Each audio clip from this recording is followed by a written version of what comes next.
चक्कर चलता केहू और से, रोज करते हैं क्या सब मुझे है पता, आप ही बोलिए क्या ये बात सही है। तुमसा कोई प्यारा कोई मासूम नहीं है, तुम जान हो मेरी तुझे मालूम नहीं है।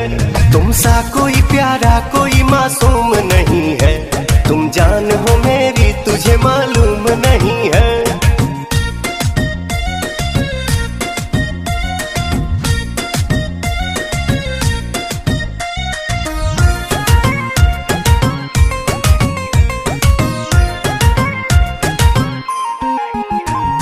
डेली राउर आना जाना लागल रहता, दिल पर हाथ धके देखई का कहता।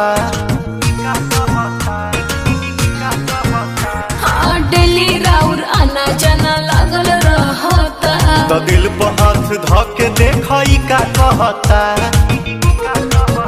कहाँ थे रात भर सब मुझे है खबर, कौन है जो ये जादू चला रही है।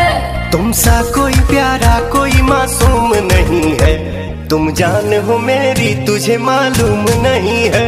तुमसा कोई प्यारा कोई मासूम नहीं है, तुम जान हो मेरी तुझे मालूम नहीं है।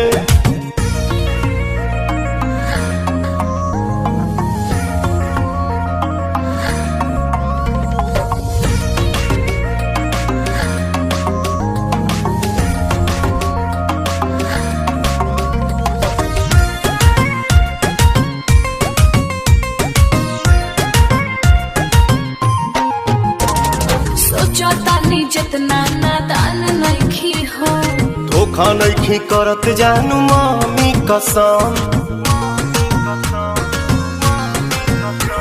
सोचतानी जितना नादान नइखी हो, धोखा नहीं करत जानू मामी कसम।